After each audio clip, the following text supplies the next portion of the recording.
What's going on, everybody? Welcome back to another episode of the Viall Files Reality Recap Edition. I'm your host, Nick, joined by my wonderful, smart, funny, We're back to the adjectives. charming wife, Natalie Joy. We got Leah, we got Mary here. We got a lot to get into. We got a jam-packed episode. Amanda Francis from the Beverly Hills Housewives franchise is with us. I am very, very excited. Let's go. To speak with her. I'm a fan. I just find her interesting and quirky and smart, and I'm really looking forward to talking with her. I really want manifestation advice. I'm excited. She'll send you her link and you can subscribe and Yeah. pay. And Here's the thing. I would like free manifestation What's the advice. difference between manifestation and someone saying, like, maybe you just need to change your perspective? It's the exact same thing in my head. Yeah. Exactly. Yeah. It's whimsy. It's Whimsical. whimsy. I I It's think Yeah, whimsical. manifestation is spiritual. more like you have more like concrete things that you're putting out into the universe that you want to happen for you. But yeah, well, when Ask Nick episodes, the through line of every person I talk to, it's just like, what's your perspective on this situation, and maybe have a different one to help you get like that's kind of it. It kind It's of the same works thing. though. I will say, like, course it works. Yeah. That's the thing. Yeah, I Like think your perspective on any situation Mhm. drastically changes like the direction things could go. Yeah. I mean, So- not to go like deep or whatever, but I do think like I'm of the belief that like whether you believe in God, whether you believe in manifestation, or whether you believe in like a perspective shift, if you believe in God, you're like it's your spirituality. Manifestation a little bit like you're praying to God to like support you and do all of these things. If it's manifestation, it's the universe and kind of the energy around that. And if it's your perspective, it's just psychological. So it's like whatever helps you do that, you Yeah. should do. We're excited to have Amanda and to get to know her a little better. That is later this episode. We also have two of the Temptresses from Temptation Island, Jesenia and Carter, two of the ladies who seduced Jack. They tempted Jack. Mhm. They tempted Yeah. Jack. They worked really hard. Really Yeah, hard. they really Yeah, they really They had to crack them. they had to crack him. I He was a I tough need cookie. to know though, like What how happened? Carter felt about Jesenia, because that was not Who was- really addressed in Who the was show. the one who he smacked on the ass? Jesenia. That was Jesenia. Jesenia. Oh, I Mhm. want to know if he smacked Carter on the ass. too. Jesenia also had a short stint with Summit. Summit. Yeah, Yeah, I want to they know about were- that because yeah. it was like they just moved the fuck on. They did the aerial date together. They are here at the same time together, and we are ready to get some questions answered from them in terms of what happened on their respective islands. Also, if you haven't listened to the Joy Fatone episode that dropped yesterday, be sure that you do it. It is a really fun conversation with one of the members of one of the most iconic boy bands ever to exist in the world of Mhm. mankind. All true. It's a great documentary that he has out there, but it's an even better conversation with Joey. So if you haven't checked it out, be sure to do that. Also, don't forget, tomorrow we have another amazing episode, one I am super excited for you to check out. Paul Walter Hauser is with us, and if you don't know that name, I know you've seen him in many stuff. He's in I, Tonya. He was in Blackbird. He played the serial killer. Mhm. His range is amazing. He's one of my favorite actors of today. I mean, I think he's going to win an Oscar someday. Anyways, I was so honored to have him on the show. He's got a new movie with Mark Wahlberg called Balls Up. It's a fun action buddy comedy, super fun movie, and it comes out tomorrow. But Paul is with us what a fascinating, nice, gentle, amazing human. He really just was like such a good, kind person. Also, missed opportunity. His dad's a Lutheran pastor. His dad's a Lutheran That's pastor. why Yeah. he's like definitely into manifestation. Oh my God, I didn't talk to him about that. I That's know. crazy. I Yeah, he know. was talking about religion, and I was like, you know what? I'm not going to go into my whole thesis, but Anyways, he's Yeah. just like, I don't know. I'm always fascinated by someone as extraordinarily talented as someone like Paul is, and just how like normal and charming he is. it's the Lutherans, bro. It's the Lutherans. What about the Catholics? Catholics, too much guilt. Too much guilt. Yeah. No. Okay. Lutherans have that too, but you know how to push it down and continue. Okay. Is that the difference? Yeah. All right. Well, it is a jam-packed week, so be sure to check it all out. Also, don't forget the Viall Files is now ad-free on Viall Files Plus, where you also can get some amazing bonus content like our reality recap deep dives where we dive really deep into all our shows that we cover, especially shows like Temptation Island. We get some BTS. We have the same showrunner as Age of Attraction, so we really get the tea. Also, obviously, as the Amanda and Wes drama unfolds, we really get into the nitty-gritty of it all. Plus, your update special where you get all your favorite updates from your Ask Nick episodes. All that and more. Just go to viallfiles.com to sign up. Also, don't forget that now that we have Temptation Island out, it's live, everyone's watching it. It's a good time to remind you that Viall Files is finally going to go live. For the first time ever, we'll have the cast of Season 2 of Temptation Island with us on May 4th here in LA. So if you're looking for something different to do and you want a night out with your friends or your partner or yourself, maybe it's a great way to meet some friends, people of like minds, just go to viallfiles.com to get tickets now. They are available. It'll be a ton of fun. We'll be there again with the entire cast of Temptation Island, including the main cast and some of the tempters and temptresses. So it's going to be a ton of fun. We had someone move in to our house. And Wait, Say I want to more. hear about this. So a few weeks ago, me, River, and Genevieve, you know her, you love her, Bachelor Nation Genevieve. She's on Clayton Parisi? Eckhart season. Yes. She's a dear, dear friend of mine, and she helps with River. And so she was over at the house, and we were just sitting on the couch talking and playing with River. And I look up, and I see a lizard in our fireplace. Oh. And I'm not talking about like a little green lizard, you grab its tail, it breaks off. Yeah. Not one of those. No. Bigger. Bigger than that. So I see him and he's like on the fireplace. I'm like, oh my God, Genevieve, you have to get. On or in, like inside? Well, I thought he was on. So I'm like, you have Okay. to get like a Tupperware and catch him and take him outside. And our Like, I can't. fireplace is like, it's it's gas. It's Mhm. closed off. It's like, it's Yeah, it's like you can't turn it open on with a switch. It's You like- know? It's Yeah, like- yeah. So I'm like, you have to catch him. I am pregnant. I can't be Yeah. around a lizard. It's dangerous for the babies. And so For sure. she's like, oh my God, I saw that yesterday and thought it was a toy. I'm like, what? She's like, yeah, I mean, my that bad. makes sense. So then she gets up and she's like, oh my God, Natalie, it's in the fireplace. Like it's behind the glass, hanging by like its little arms. Oh my God, free him. River is just like in heaven. She's like, It's kind of like the zoo. Yeah. She's like, this is so cool. My sister has a bearded dragon, I guess, named Nigel. And so when we FaceTime my sister, she like shows her the lizard. So then River starts going, my Nigel, it's my Nigel. Aw. Aw. And I call Nick and I'm like, Nick, oh my God, There's there's a a giant- huge lizard in our fireplace. Nick's like, call an exterminator. And I'm like, I Oh don't my think they're God. going to come for a lizard. I feel heard like maybe huge they lizard. come. By the way, I was with Nick when he received this phone call, and all I hear was a lizard in the fireplace, and I'm like, what is happening?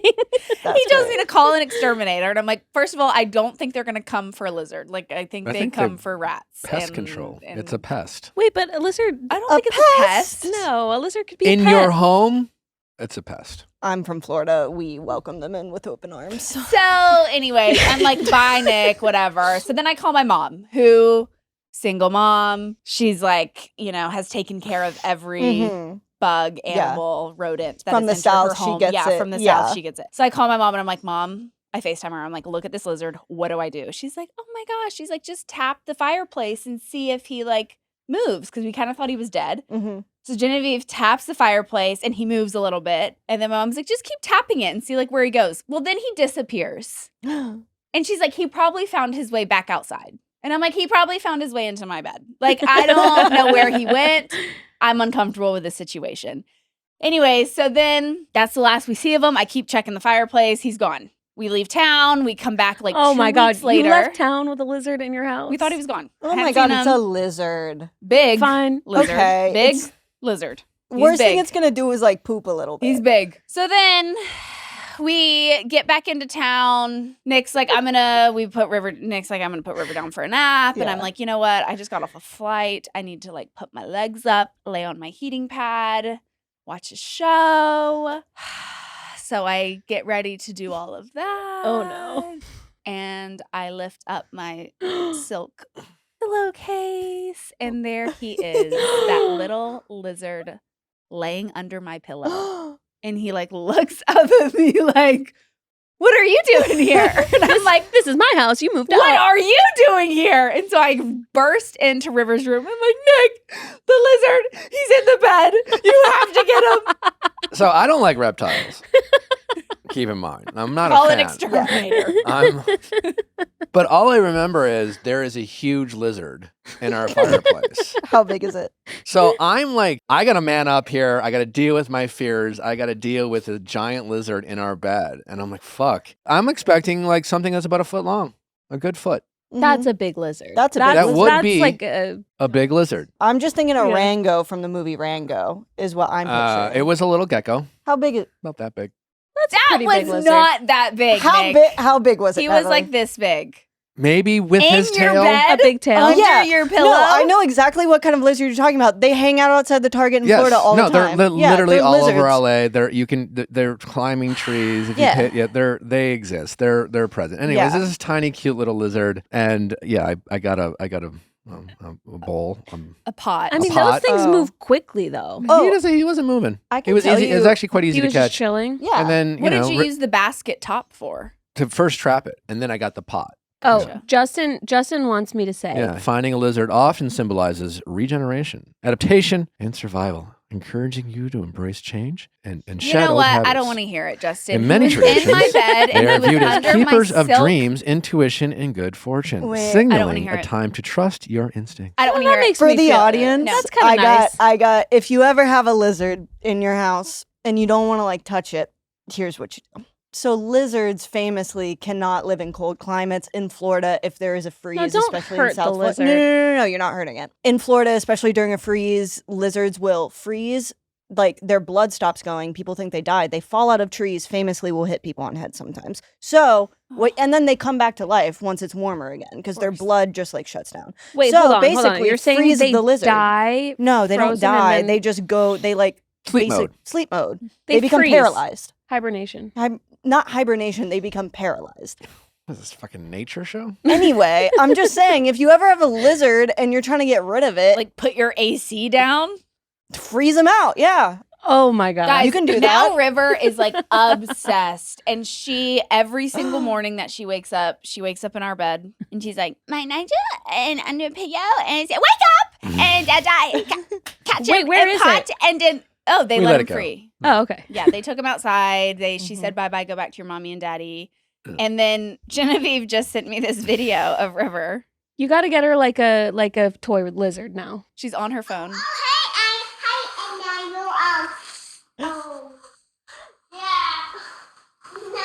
She's on the phone with Nigel. What is he saying?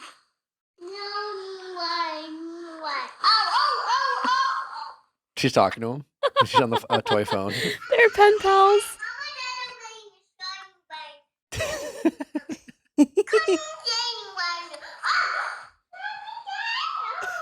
Everybody needs a Nigel. Everyone needs a Nigel. Also, if That's you put so a lizard on the cute. stomach, if you catch one and you go boop boop, it'll also paralyze and fall asleep. And then You can won't make it come catch up. me touching a lizard. Well, Anyways. speaking of lizards, there's speculation that Wes Wilson might have his own spin-off. And shed his skin. And shed his skin, yeah. I feel like this is Wow. going to be ripped from his claws. The Ozarks spinoff. The Ozark spinoff. Yeah, I don't feel like that. Really, not a bad we think- idea. We think Andy is going to be like, you know what, West, take on our legacy show and head on over to the Ozarks and be our spokesperson. For the I Ozarks, don't know. it actually a kind of man on Bravo who doesn't seem to care what people think and just continues to be outrageously messy with people's feelings seems to be exactly what Bravo is looking for. There is a lot of like speculation and rumor regarding the Summer House reunion. I got a little inside tea. Ooh, do spill, please. Yeah. Sure. Well, also before we get into what I heard, I talked to people very close to the situation. But Lindsay Hubbard, queen of Summer House, she was stopped and asked about a lot of these rumors about are there going to be one-on-one interviews? Are people going to be refusing to film with each other at the reunion, et cetera, et cetera? Lindsay said it would be really disappointing to see, that where these kind of one-on-one interviews happen and we're not going to get kind of your traditional kind of reunion format with the entire cast kind of. I kind of agree know. with her. Yeah. I mean, Yeah. listen, I wouldn't hate a one-on-one segment, but I don't want that in lieu of the cast going, having at it and kind of discussing this with the cast. Yeah. And then it seemed like Bravo Social confirmed what Lindsay shot down, which is what she didn't think it would happen and would be disappointing if it did. Meaning that they're not doing one-on-one They're not doing the interviews? one-on-one thing. Andy also did a like Q&A on Watch What Happens Live and was like, that's not how this is happening. So we're getting traditional reunion. And Andy's going to Andy, and he'll control the three-parter. room and the situation and hopefully get to the bottom of it. The people I spoke with, I guess it's really no surprise. It's not like piping hot tea. It's just that like I think the cast of Summer House is highly anticipating this reunion. Mm-hmm. Like in terms of future discussions about what Summer House or In the City or any of these other spin-offs, I don't think the cast really knows what's going to happen because they don't know what's going to go down in the reunion. And I think there's a lot of people in this group who are going to see like can reconciliation happen? You know, like what is Sierra thinking going into this reunion? I don't think everyone in this cast knows. I got the impression she's kind of keeping her cards close to the vest. Mm-hmm. You know, it does sound like there are people in the cast who anticipate like things changing. That like people could get fired because like the producers of Summer House. Fired. Oh, the producers of Summer House really like again, this is a friend group that like they need to be friends. Mhm. Yeah. There needs to be, there can be drama,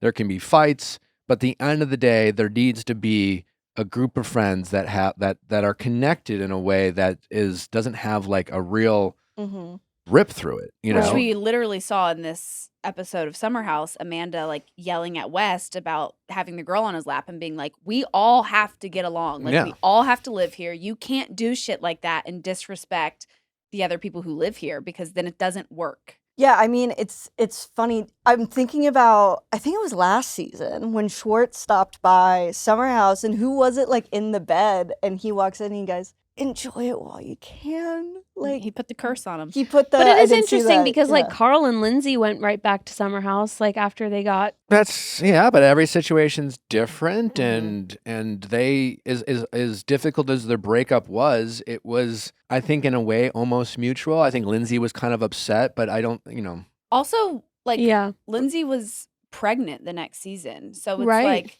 they like were already in different paths. Like, it was never gonna happen again for them. So I think they were able to be like, okay, Mhm. And again, that's as difficult as a breakup can be, and as heartbreaking as it is. Sometimes, like we don't work together, or I'm not happy with this situation. Like this Sierra and Amanda and West love triangle is. Yeah. I mean, if you're Sierra, how do you watch this week's episode and have it not just like enrage you, Yeah. I know. infuriate you? And she's being such a good friend to Amanda, and they're like She's- crying between together. Sierra, Mia, and Yeah. Amanda. Well, Like, then there's that scene where you're Amanda stuck with us. Yeah. Also, when Amanda like goes on the daybed next to West, and he's like combing her Yeah. hair, it's so interesting to watch Summer House now. I really wonder how I would have digested this, like not knowing what I know. I mean, what the thing I am most fascinated with is, and I don't know if people out there are thinking I'm like trying to defend Amanda. That's not like that's not my point. I just empathize with their situation, and I think it's a fascinating thing to think about someone in Amanda's position in life.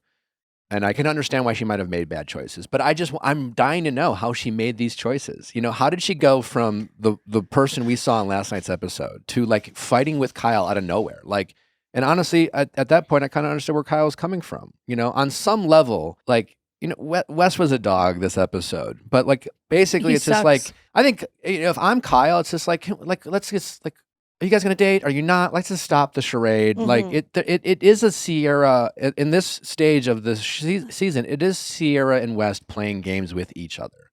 Like they are. But then you I don't watch know. that scene where Amanda, we have not seen her pipe up at Kyle like that. He told her to shut the fuck up and called her And she put her finger. whatever. And she said, if you want to fight with me, we can fight. Haven't seen that side of her Yeah. until maybe she got a little jealous about what West was doing. I Yeah. don't think I don't think anything was going down. I don't know if don't anything know. was I don't going think that down, but there could have been feelings. I think there was definitely An some emotional like connection. some thoughts maybe in the back of some But you heads. You think Amanda used Sierra's feelings towards West to express her own feelings towards West? I mean, she was Yes. defending Sierra, right? She was defending like how it was fucked up for Wes to do that because of how Sierra feels, yada yada yada. That And would she be was so- using Sierra's feelings Yeah. to critique West. I hope And you not. think that maybe I you hope think that that was that's a not true. projection of her own feelings? That would be crazy. I think That would maybe be she had crazy. some of her feelings in the back of her head and they were just maybe amplifying because we just haven't seen her stand on business like that at all. And this is the first time West has been like blatant, like girl on his lap, making out, rubbing her back next to Sierra. That is the first time he has done that, but it's not the first time he's disrespected Sierra. No. And we have not seen Amanda once stand up to West or Kyle until this, where she also was like, I'm going to go lay down. She like gets in the daybed with him and the girl. Cocklocking. Yeah. Yeah. Yeah. You know what else is interesting? It's like the whole Ben thing, right? Ben with his girlfriend now, and Amanda being like, literally saying he wanted to fuck me in Italy. I'm the one that's married. Did I play into it? Maybe because Did I who play doesn't like into a it? little attention, but to not turn this around on me. So she's already kind of feeling a certain way about Ben because the guy that was giving her attention, right, that she didn't have to do anything about, now has a girl there. So it's like that little attention that she was getting from Ben that was deniable, she can't get anymore. And now West also has this girl who's like the other guy she's getting that from. And then she's left with Kyle fucking Cook. So yeah, she's going to project that Sierra is pissed. And so not saying anything was actively going on with Wes, but she was for sure enjoying the attention that was on her. Also, the conversation that she had with Ben's girlfriend Crazy. was crazy. She not Crazy. once was like, so sorry I said that. I was like blackout drunk. Yeah. Like, I don't know where that came from. She just was like, that wasn't my place to tell you that he's in love with me. Girl. It's still true. Everything I said is true, Yeah. but like Yeah, it just by the wasn't way, my She did place not- to she say was it. not She gonna wouldn't. take back Yeah. that Ben wanted to fuck her. Yeah, by the way, if I Well, then wasn't she married, said it we would again. be She together. doubled down. She said it in her confessional. She was like, Ben wanted to fuck me in Italy, and I'm the one who's married. And did I play into it? Yeah, but like, And it's like, he probably did.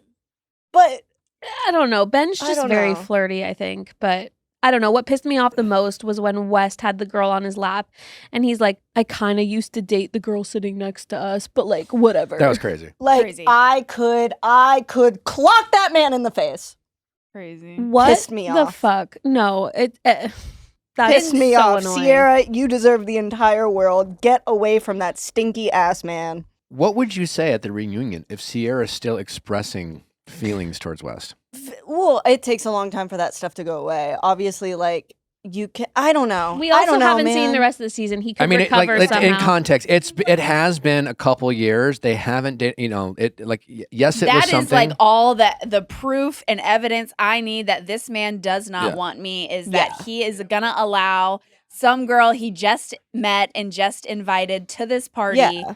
and then allow her to disrespect me by like sitting on his lap Mhm. next to her, and then Wes like rubbing her back and like pulling her hair. You're sick. Well, it's also in the trailer for the next episode, it shows Sierra and West having like an actual full conversation for the first fucking time where they talk about their feelings. So it's like, who knows what happens in that That's what conversation. I'm saying. We have to see what's still to come. But But like, After this, it's like literally dead to me. He's Wes gonna give us Wilson, you're nothing. dead to me. No, he's gonna give us nothing in that conversation. It's gonna be the bare fucking minimum. But if you're a Sierra at that point, why are you bothering to have the conversation about I miss our friendship? When I you just agree. watched a I agree. fucking After guy, that, I like, agree. What's like do what he did in front of her. It's just like friendship. You guys aren't friends. Yeah. You're two hot people who like have great chemistry. And I'm like you're not friends. You're not going to stay friends. Like and do Yeah. yourself a favor and just like be honest with yourself about that. But they clearly did because they, But yes, in they real were- life, they went to the Super Sierra- Bowl together. They've hung right, there's out, still they've more to been come doing that we don't things. know. They are Yeah, capable of but- being friends, and Sierra has made it very clear that she wants to be friends first with whoever her future partner is, which makes a ton of sense. But once you cross that line, it's very almost impossible to go back. And like they're doing the thing where they're like, oh, well, we used to be friends, so like what? Let's just Let's just be chill and cool. And as long as West isn't bringing other women to sit on his lap and make out with, and as long as when they're in each other's company, they're not flirting with each other people, and that's not friends. Yeah. Friends hang out, and friends be like, friends are each other's wingmen. Those are friends. And even when you have a friend of the opposite sex, when my platonic women friends, like talking to them about women I dated, was no different than talking to my boys. I was very I didn't hide anything. I think that Sierra is actually a very forgiving person. I think that we've seen her forgive West once before. We've seen her forgive Jesse. I mean, while he hasn't been back in the bed, he's still they're on good terms. I actually think that they've got a great friendship. I'm really liking Jesse right now. It almost seems like Jesse is kind of almost maturing a little bit. Yes, in a way. yeah. I think he's definitely saying what I'm thinking out loud. It's I want to have a girlfriend someday. I need to start making different decisions. Yeah, and I think Sierra sees within people that they can change, and she has the ability to forgive them and to let them back in. And I think that that's something that we've seen her do with Jesse and West, and now we just don't know what's going to happen from here. Clearly she did let West back in again, and now he's done this thing with Amanda, and I don't know if anybody could. But who knows? Again, time will tell. But I think Sierra, she's a bigger person than I could be. I am not as forgiving. It was just so sad. I think listening to Sierra be he just doesn't see me. I know. And then, anyway, my heart just goes out to her. Because, regardless of whether it was, the right decision or the wrong decision. Well, it's interesting when she says just, that. It sucks. I think the real sentence is he doesn't see me the way I want him to see me.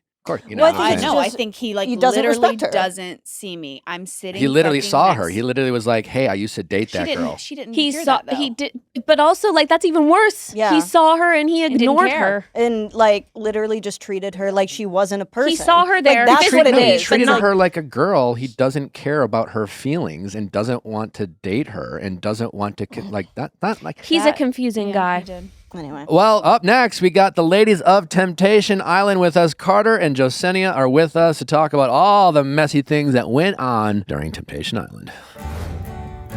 Work moves fast. Slack messages, emails, deadlines. It's nonstop. And in an age of AI, it's not just about responding quicker. It's about making sure what you send actually sounds like you. Because when every message counts, rushed and generic just doesn't cut it. And that's why we use Grammarly. It gives people one place to think, draft, and polish so everything you send feels clear, confident, and human. AI is here to stay, but knowing how to actually use it at work is the hard part. The team at the Viall Files uses Grammarly every single day. Grammarly's AI helps them get words on the page fast, generates drafts instantly, and fine-tune tone with just a click. I don't know about you, but I'd rather pay my employees to be creative and do what I hired them for, not spend all day proofreading emails or coming up with drafts. And I want to make sure that while they're not spending a lot of time on emails, that they're not sending sloppy stuff with tone they're not meaning. And Grammarly has been a game changer for us so they can get their work done faster with just this high quality of work so they can be creative and do what they do best. 90% of professionals report Grammarly saves them time writing and editing, get ideas down faster, and move from draft to done with less friction. Use AI chat to brainstorm ideas, refine it with context-aware suggestions that fit what you are working on. It works seamlessly across more than 500,000 apps and websites.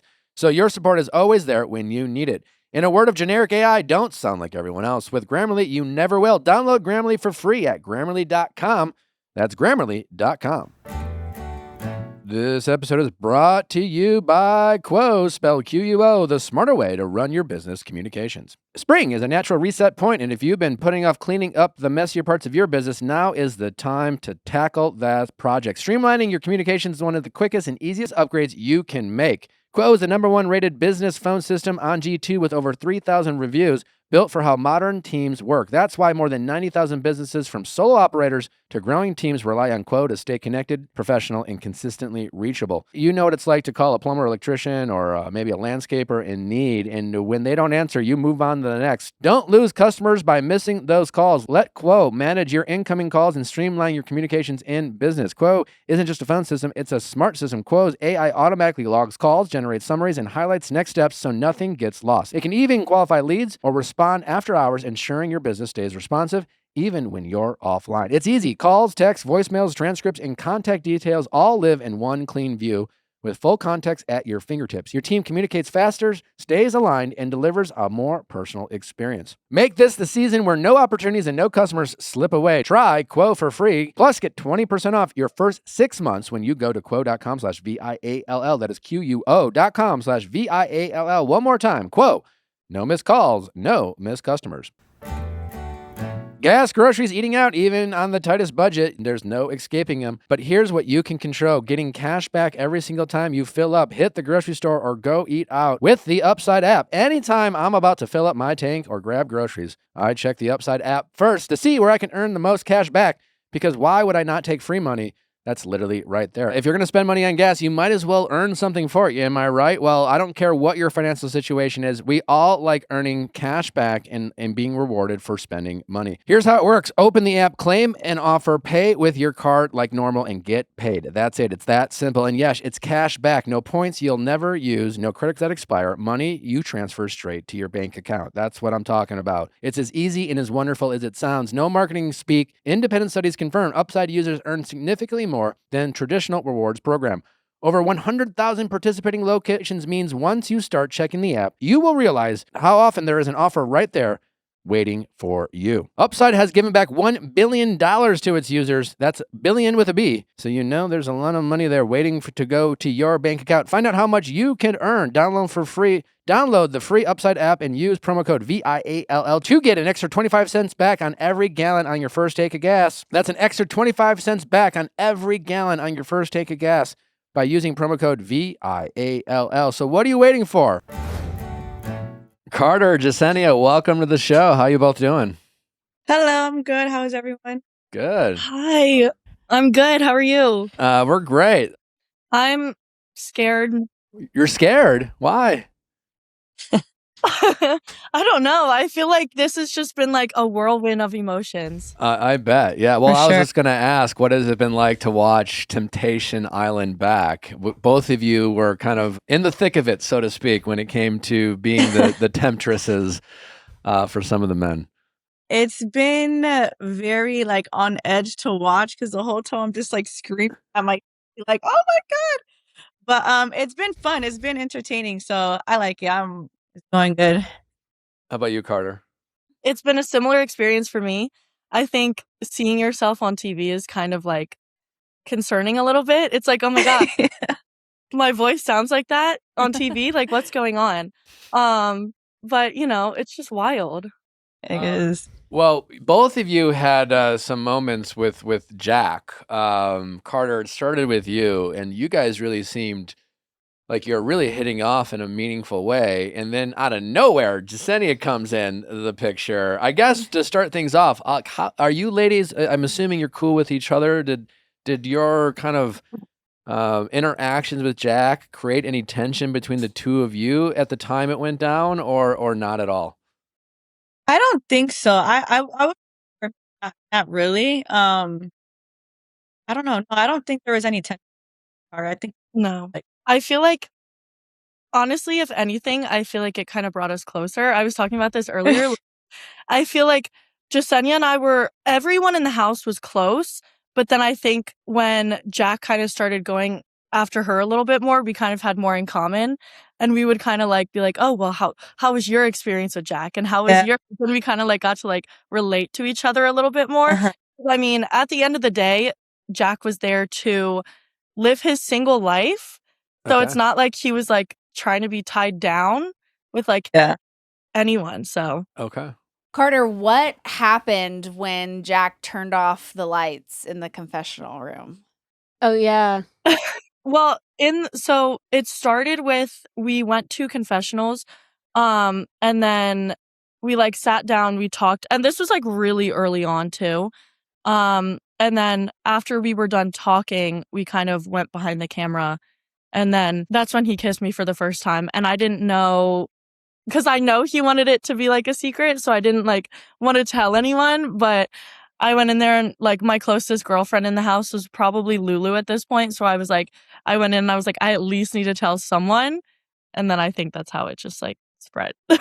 I guess, why did he want the lights off? Was he like worried that they're I mean, like, was a camera on? Like, I mean, It seemed like he was attempting to do this in secret, right? Mm-hmm. Yeah. No, he definitely was attempting to do it in secret. But it's also like we're on reality TV. Like nothing we do is in secret, and it was gonna happen sooner or later. So yeah. Jesenia, were you caught off guard when Jack kind of made the move on you, or like what would like, or you were just kind of like, hey, that's why I'm here? No, I was kind of surprised because I feel like a lot of the guys were intimidated by me at first, so they weren't really like approaching me. And actually they didn't even show like the time that me and Jack actually like started like conversing with each other. But yeah, it was surprising because I'm like, well, finally he got like the courage to kind of speak to me. Cause I mean, I always kind of like looked over at Jack, but I was just like, I don't want to, do anything. I don't want to put too much pressure. So if he wants to come, he'll come. And Okay. yeah, he eventually did. Give us the play-by-play.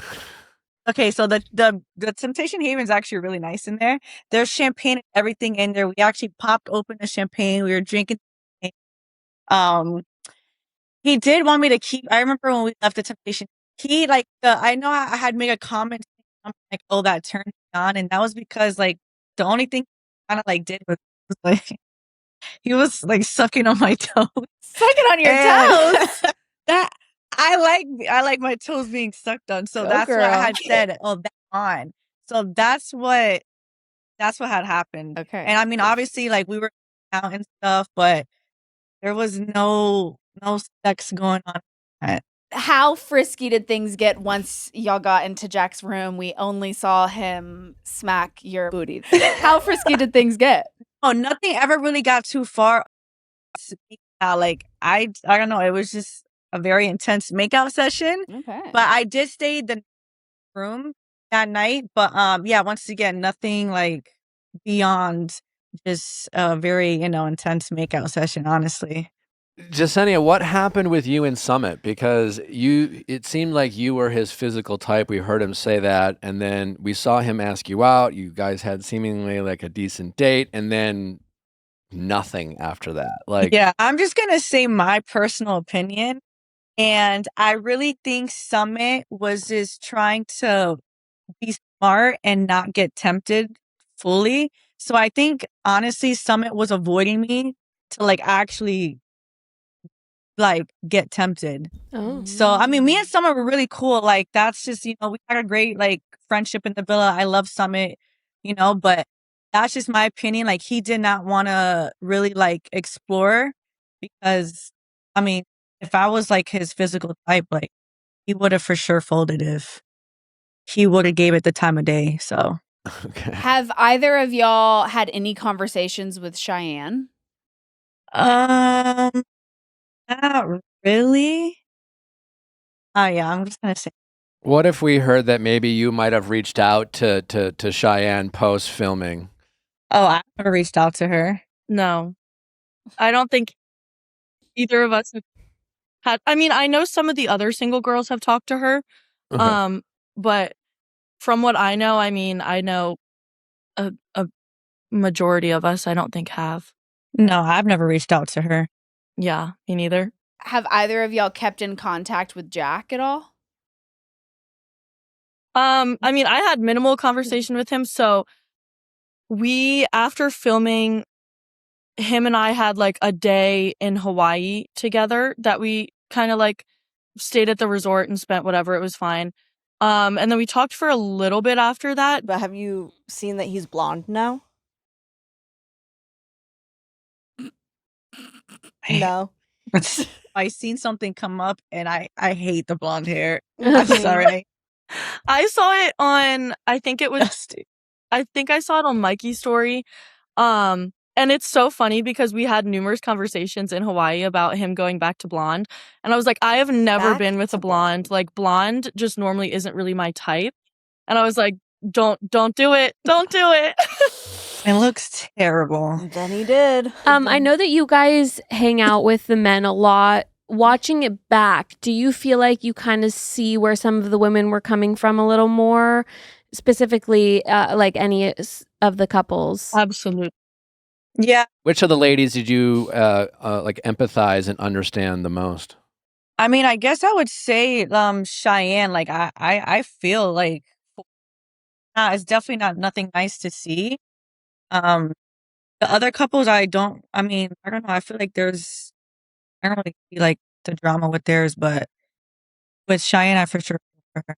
Yeah, I feel like watching it back, there was definitely some very emotional moments where I was like, this is a really hard watch. Like, I've been cheated on in the past, and I know how hard it is and how shitty it feels.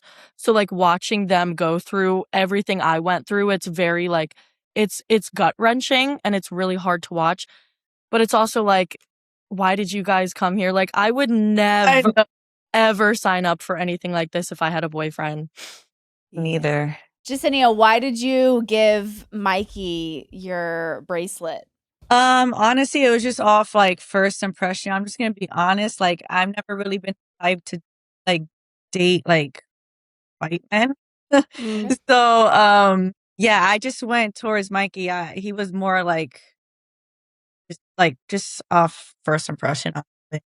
And then was there just no chemistry with him, or did he? I mean, I know kind of India was saying like he just is giving homeboy like fun vibes and not really being serious. Yeah, like off the bat, like literally the first conversation, it was very like friendly and like, yeah, homeboy, homegirl. And that's just immediately how I took it. And I was perfectly okay with that.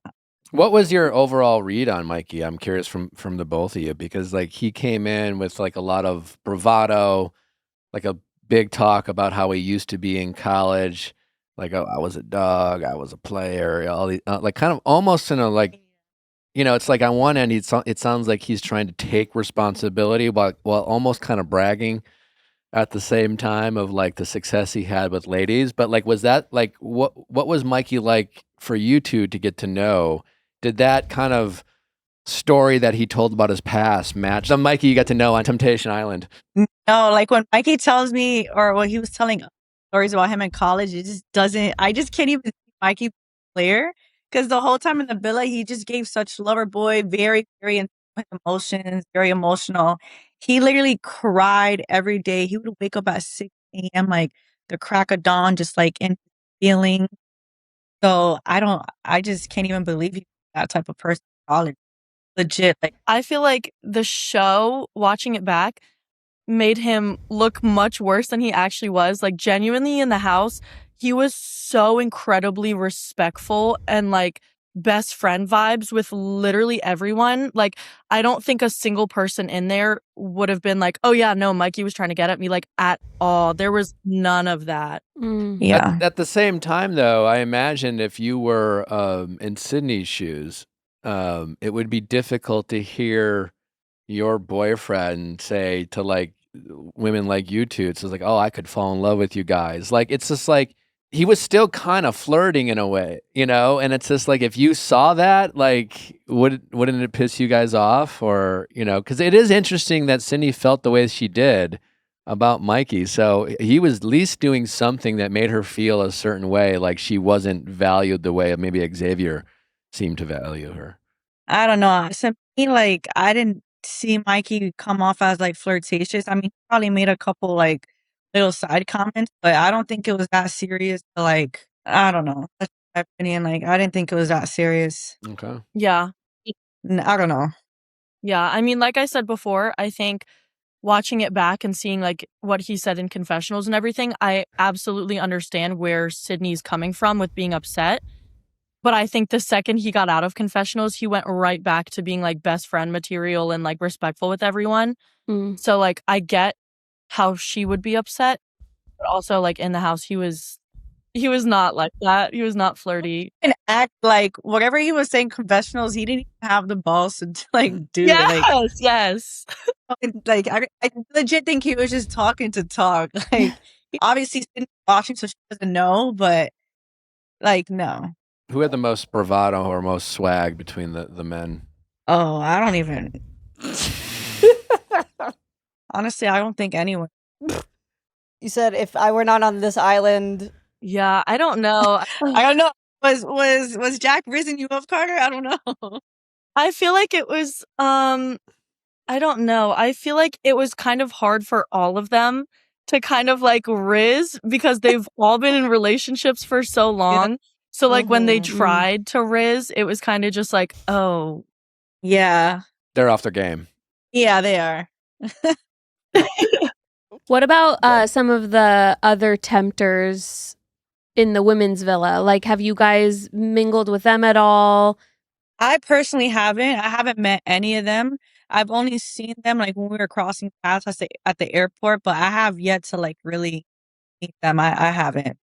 Honestly, for me, I think being on the island is such a weird experience. Like relationships build so much faster when you're there than they do in real life. So it's like, it's such a unique experience that you literally cannot compare to anything at all. Like I think with all the dates and everything I was going on with Jack, it's like, how can you not build some sort of relationship there with everything like that you're going through? It's so romantic. It's so nice. It's such a different experience. But in regard to like the tempters, I genuinely love all of them. I don't think there's a single one I dislike. Even the Temptresses, I think the casting did so incredible with all of the singles. Every single girl and every single guy is so hot, so sexy, and their personality is all on 10. Like, I love every single one of the singles. Love. Agreed. Is there any couple that you were rooting for when watching it back? I'd probably say Summit and Kaylee. Yeah. Like, I already knew they were gonna just be okay. Or Okay. Colin, Scarlett. I didn't really understand I don't know, their situations that they were having because in the house, Cole did not do a damn thing. Did you, watching it back, see where she was coming from with like what she wanted out of Cole? Or do you kind of feel like it was unfair? Talking about like the trust issues that they had and stuff, but I don't know, just like being in the villa, I didn't like, I don't know, I didn't really converse with Cole. I didn't really have a relationship with Cole, so I don't really have an opinion on them. I don't know if Cara does. I mean, so Cole and I, there was one night where me and Cole had a really good conversation and it was very friendship vibes. It was basically me being like, so me and Cole, we live like 10 minutes from each other. Oh. And I was like, you know, when we get out of here, I really hope that we can be friends because I'm like, nobody else from the cast lives in San Diego except for me, Cole, and Scarlett. And I'm like, I feel like we can relate so much together. So we might as well be friends when we get out of here. I'm like, obviously, I think you and Scarlett are going to make it out of here. The way you've been acting, Cole, I think it's nothing but like great vibes from your relationship. And I would love to be friends with the two of you out of here. I just think it's hard when the girls in the other house are seeing such a different side of us. Like, obviously, I wouldn't want to be friends with me either outside of here. So, like, I get it. But Cole was definitely a lot harder to kind of relate to and talk to than the rest of the guys. Oh, interesting. He was so reserved. Like, Did it almost feel like he didn't want to be there? Yeah. Definitely came off as that. Yeah, 100%. Like, I don't think at all. Do you get the impression, like watching it back, that like that Scarlett almost like was looking for, like, if you were her, do you think it's because she's just trying to look for a way out of the relationship, or do you feel like she was there to actually test the relationship? Watching it on TV, because obviously we didn't like know any of them while filming, it kind of like can come off as that, but yeah, I don't know. I didn't really understand the problems that they were having. Like, she kept talking about the trust issues, but like I said, I never really conversed with Cole, so I don't even know what issues they really had. I don't. Yeah, I think it's just like not even just Cole and Scarlett, but like all four of the couples. I said this so many times during filming. I'm like, I'm trying so hard to be empathetic with you guys right now, but I just would have never put myself in this situation to begin with. So I don't even know how the couples were feeling like going into this. Like, was Scarlett pushing Cole? Was Cole pushing Scarlett? Like, I don't know, and I don't get it. All right. Well, we appreciate you ladies taking the time. It's been fun to kind of get some behind the scenes tea on Temptation Island. But you guys survived it. You're Hopefully this was a fun experience. All right, ladies, thanks for taking the time. Bye. Thank All you for right, having bye-bye. us. Thank you. Bye. If you are like me and have what feels like zero time to get ready and prioritize like a full glam beat moment in your life, you need Merit. If your motto is less is more, then shouldn't your morning routine feel the same? With Merit Beauty, their thoughtful edited lineup is made for a fast 5-minute routine with easy to use products that deliver a natural, put together look in just a few swipes. So you don't need to be a makeup artist to look your best, just great makeup products that actually work. A few of my favorites are the Flush Balm Blush, the Day Glow Highlighting Balm, and the Bronze Balm. All of them are so good. It's a minimalist beauty brand that makes elevated makeup and skincare designed to help you look put together in minutes. The best part is all of Merit's products are clean, vegan, cruelty-free, and made with nourishing skincare ingredients that leave your skin looking better long after taking your makeup off. It's time for your makeup and skincare to meet the reality of your daily routine with Merit Beauty. Right now, Merit Beauty is offering our listeners their signature makeup bag with your first order at meritbeauty.com. That's meritbeauty.com to get your free signature makeup bag with your first order, meritbeauty.com.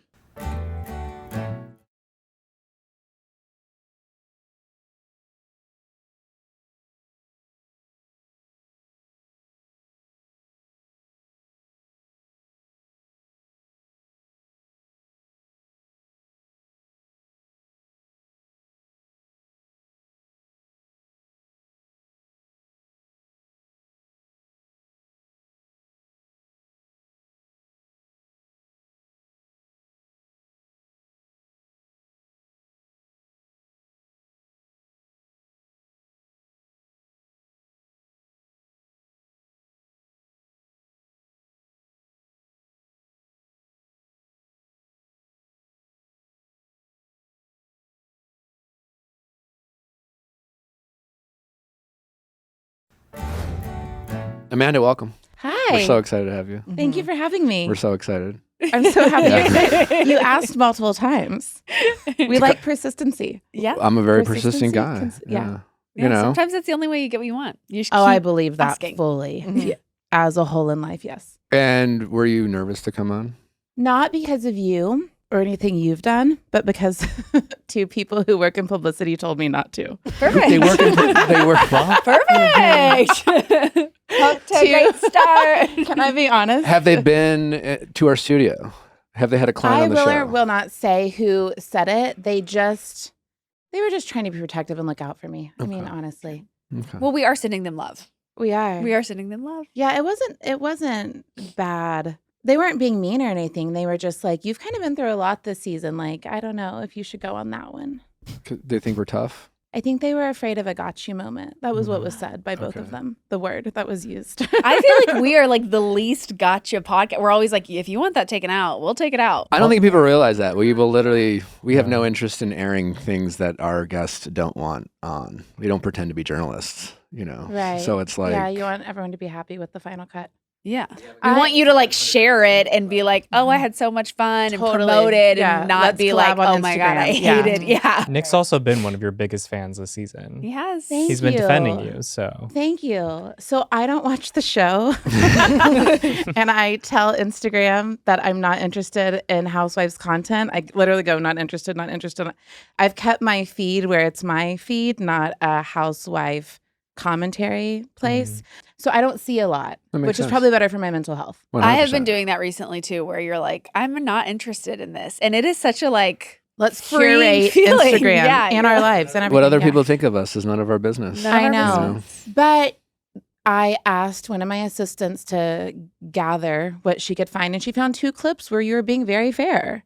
Like, you weren't just like raving fan, but you were on my side and you were making fair points. I find you really interesting and Thank you. compelling, and obviously I'm excited to get to know you better here, which is why we like to have people like you on the show as someone who has been on reality TV before. I know what it's like to feel siloed or have people like make sweeping judgments of you or Yeah. kind of oversimplify your personality. Oh but my I God, find make you to super be one-dimensional. yeah, It's like upsetting. Yeah. you're a refreshing addition to this show, and you. a lot of the discourse on the show that we're watching is centered around the rest of the women's thoughts and feelings about you. Without asking me. Yeah. Did you notice that?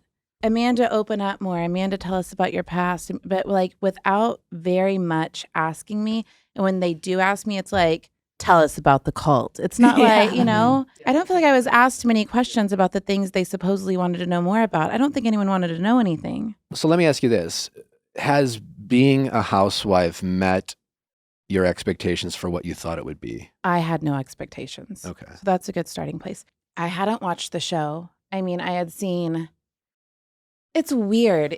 The show is so in the culture, like so in the zeitgeist that like I recognized people's names, but I couldn't put Sutton with Sutton or Dorit with Dorit. Like I really didn't know anything about it. When I first told Eddie that I had got a text inquiring if I would be interested, he was like, so you're going to sit around a dinner table and fight with old ladies? So like that belief or that idea that that's what the show is, that's in my awareness enough. And I was like, I don't want to fight with people on television, you know? And I even remember saying to my therapist that, and she said, well, no one can make you fight. And I was like, so if I'm someone who doesn't fight over useless things and I go on a show where people tend to fight, well, I was like, I think I'll just be me. I literally run this by the producers, the showrunner, everyone ahead of time. I'm like, I'm allowed to just be me, right? If it's a situation I don't think is worth fighting, I don't have to do something not true to me, right? So like I'm kind of going in, gauging to what degree I'm allowed to be me. But then as far as my expectations, this may be naive, but I just thought, okay, they're telling me this is like a group of friends. This is my new group of friends, a new group of friends. So what do I do in a new group of friends? I just try to get to know everyone and just see what's there, see who's my friend, see who's not. And that's my whole premise. So if someone's taking an interest in me, there's an opportunity to grow a friendship like Kyle. I wanted to just make friends and see that what was there and just be myself. But there's a lot going on besides that. Yeah. That you can't really account for or understand. Like the conversations about the ways you choose to move or not move. So in the sense, if you're like, hey, I'm going to be me and I don't want to engage in this type of fight or whatever, it's like you don't realize how the rest of the group will respond to whatever choices you make. That's one of the things. Yeah. So like me not flying off the handle, that means I'm hiding something. That's weird to me. That means I'm not being myself. That means I'm wearing a mask. That means I must be lying because I'm not freaking out about something that doesn't matter to me. And the thing that wasn't mattering to me, the thing that I couldn't make matter to me, no matter how hard I tried, was this fight with Dorit. Like we've all seen the scene at Kathy's now. I didn't talk bad about her. I didn't. Jennifer says, you know, her ex got mad about saying she's an alcoholic. And I say, well, if it's true. And then I say, well, yeah, she probably shouldn't talk bad about the father of her children. And then Jennifer says, well, shouldn't she be able to talk to her friends? And I say, fair. Yeah, she should. That. We had to talk about that for 4 dinners. 4 dinners. And they're like getting mad at me for not having a lot to say about it, for not owning my feelings. We have all seen now there were no feelings to own. It was a very benign group conversation. I didn't say anything horrible about her. She decided I must have been saying horrible things about it. And then we talked about it at 4 dinners. Dorit brought it up at 4 dinners. And I didn't have a strong opinion. Yes, I believe as a whole, as a co-parent, we have to be careful to talk about our co-parents. Like I think about this every day. Like all the time I'm aware, like that we're a family unit. The kids could never hear me say anything about their mom that would hurt them. This is on my mind all the time. So I have an opinion about that. That matters. But I wasn't going around on a crusade about how Dorit should or shouldn't do anything. I was asked about it at 1 dinner and then I had to talk about it at 4 more. And because I didn't have a strong opinion about that, now we have this whole narrative. Yeah. Do you also find it confusing? I do as fans, because it always seems like many of the housewives are like, they have these rules. Don't talk about my business. Don't talk about my partner. Don't talk about my kids. And then like, I don't want to talk bad about my partner's kids. We also see like Rachel Zoe just absolutely eviscerating her ex-husband in front of her kids. Right.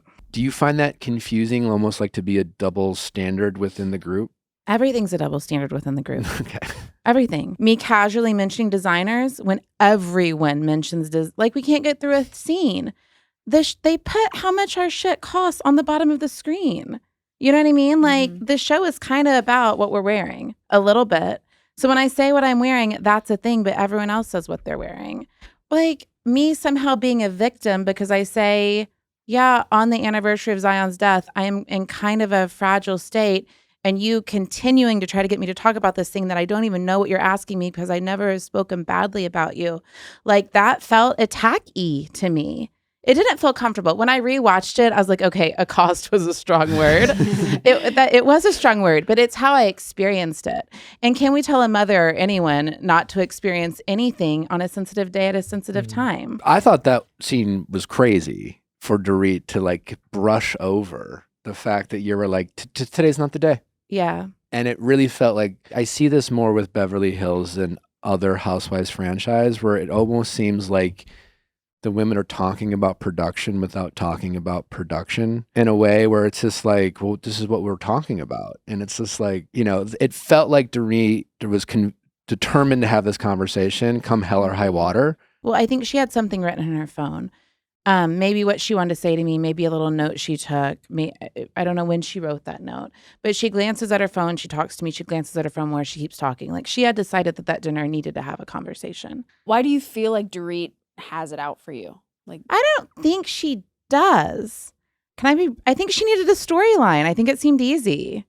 I think this girl we just met told me she cared about me, was praying for me, wanted the best for me, which is all true, all happened, and then was speaking bad about me. I can make her look horrible. I can make her look crazy. I have to go after her. I have to go after this. Yeah. Because we see me try to repair it. I really try at the Santa Monica dinner and the first Italy dinner. I want to make it right because I have no desire to fight with someone who I had been praying for and who I did want the best for, right? Yeah. Do you feel like you were maybe collateral damage in the relationship of Dorit and Kyle? Maybe. Say more about what you think that means. Because I feel like a lot of the narrative of the season is Kyle speaking through you to Dorit almost, or saying that you're using Kyle to get at Dorit. I think, honestly, just this is my opinion. I think that whole thing is really weird and immature. Mm-hmm. I kind of feel like we're in high school when those kind of ideas start coming up For sure. sometimes. Because I mean, maybe there's truth. Like I see it online and stuff here and there, and maybe there's truth to all of it. But like, okay, Kyle's an adult grown person. Dorit's an adult grown person. They have 10 years of history. Whatever all that is has nothing to do with me or anyone else. I can't make them fight. No one can make them fight. And if either of them, which I don't think Kyle did this, but if any of them were to use someone else, like I think the whole thing about Kyle gathering minions or whatever on her crusade is also really silly and stupid. Mm-hmm. Kyle's the person I spent the most time with on and off camera. I will say she's incredibly consistent. She's the same on and off camera. She's one of the only people who's exactly the same on and off camera. And Kyle never tried to persuade me into anything. A topic was Dorit's going through this thing and she's telling everyone about it all the time and Kyle's concerned about it.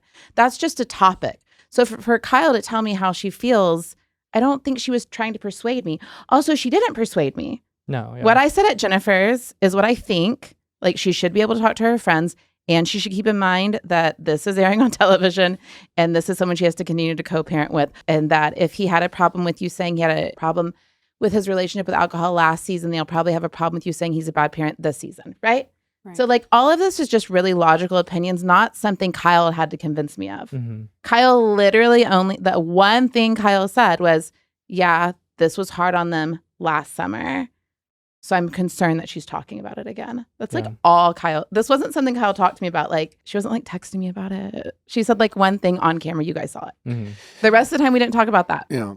Does that make sense fully? Yeah. It does to Okay. me. Well, I you come appreciate across it to me too. as someone who, and why I liked you, it's just, and it was kind of almost like, why is the audience not receiving Amanda the way I am? Because like, it's a woman audience, right? You know, you think, you always hear other women wanting to they say you want to prop women up. We want to look for women who like are taking charge of their lives, own their own business, you know? Mm-hmm. You seem someone who's very grounded, and while I don't doubt you have a lot of feelings about things, but you seem to be the type of person who is very in control with your feelings. Emotionally regulated. Yeah, exactly. Well, we all get to choose who sees different sides of us and different layers. And that's not a bad thing. That's actually like healthy in relationships, that as you know people better, you show them more. And it seems like it's being used against you, your ability to like remain calm in heightened situations where some of your peers almost find that intimidating, or I don't know what it is.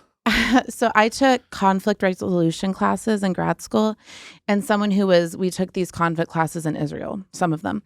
And someone who I was in grad school with, I was getting a master's in counseling and she was getting a master's in dispute resolution.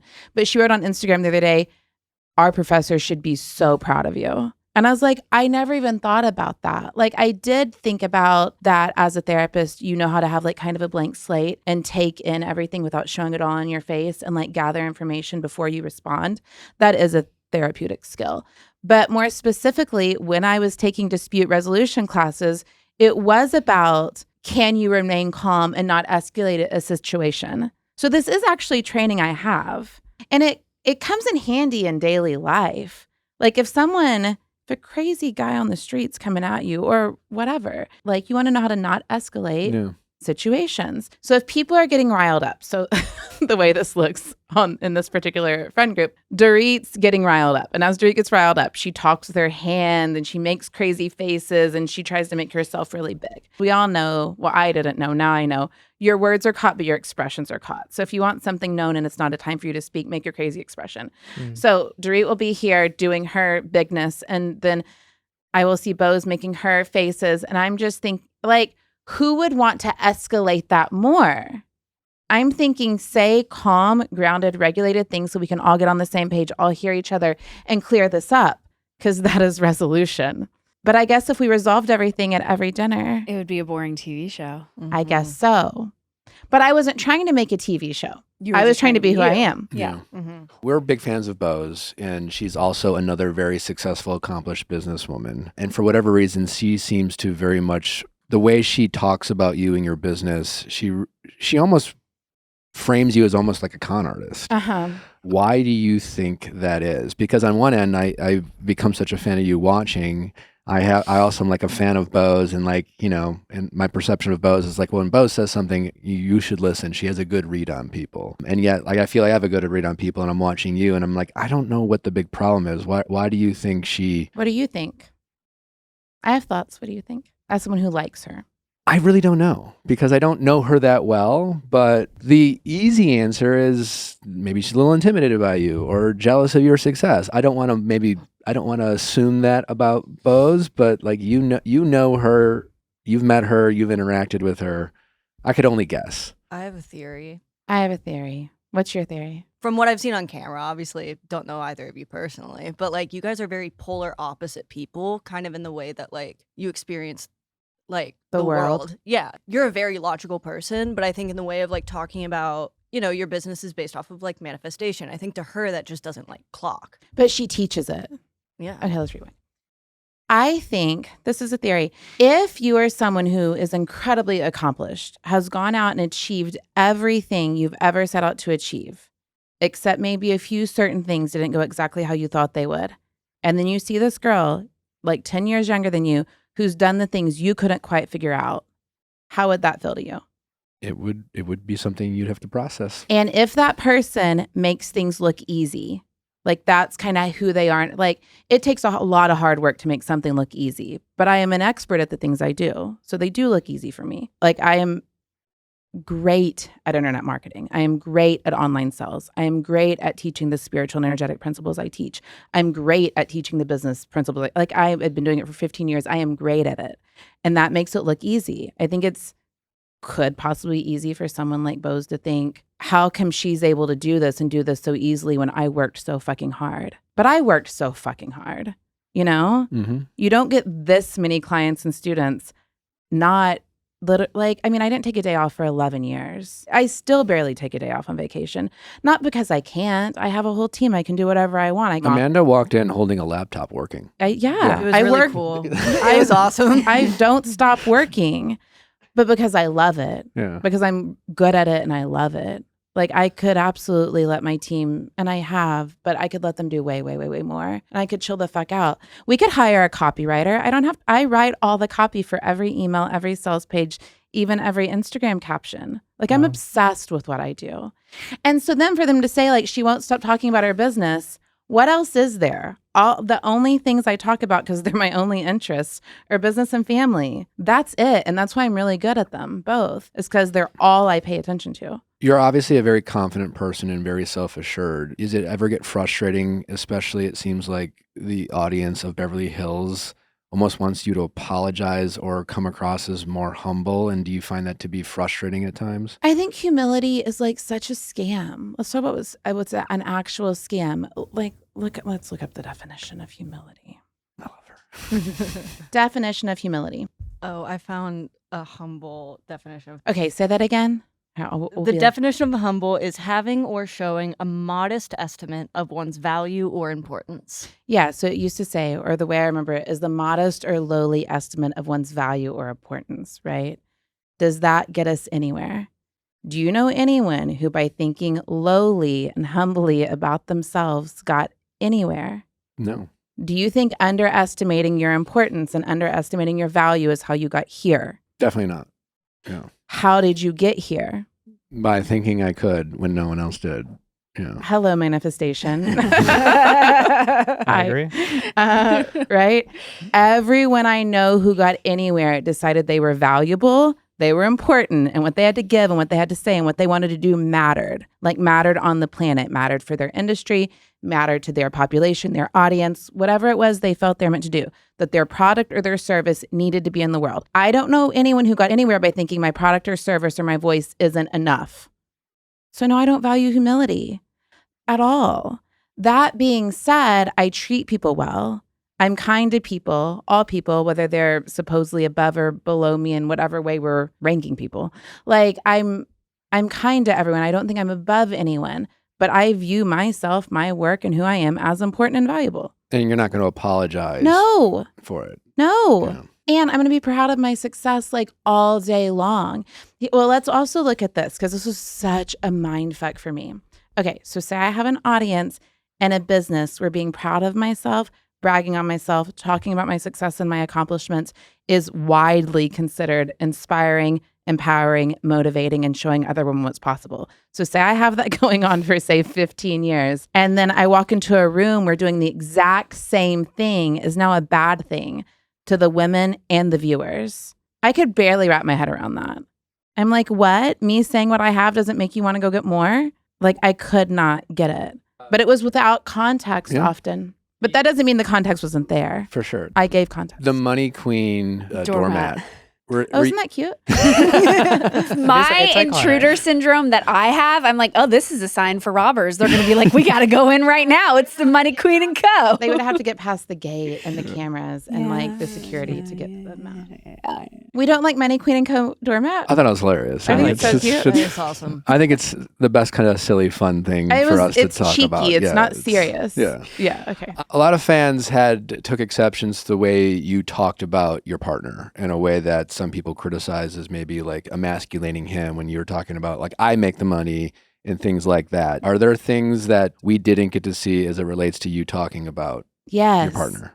Yes. I can think of specific instances on and off camera with many different women on the show about what a wonderful father he is. Like I'm here with you guys right now and he's feeding all 4 kids, getting them down to Newport, bathing them all, and I'm meeting them after this, like that he can handle anything in our family and that I can fully trust him to, like incredible father. And also we both work and we both provide and we both make money. Yeah, I make a lot more and he thinks that's hot. Like this isn't an issue in our actual relationship, like literally at all. We have never fought about this. Is it almost like reverse sexism or something? I don't know. Oh, where it's just like you were the man. It's internalized misogyny, 100,000,000%. It's like you're supposed to apologize for your success because We've you're a woman? accepted for eons of time that men can make a lot of money and everyone can know they're the ones making the money and that gives them more power and more say and more whatever, and women just have to deal with that. And I'm saying like, I make more money and he likes it and we're good with like why it should not be a problem. It's not a problem for us. The phone call in the car with Erica. There was no phone call. There was no phone call. I don't call people. Ask anyone who knows me. I have team members that have worked for me for like over a decade that I've spoken to on the phone like once or twice. I don't call people, period. Okay, so can you break down that scene for us where they're like, yes. And Casey, who I was audioing, went back and found it. And she was like, you sent me 3 audios. They're between 30 seconds and 1 minute.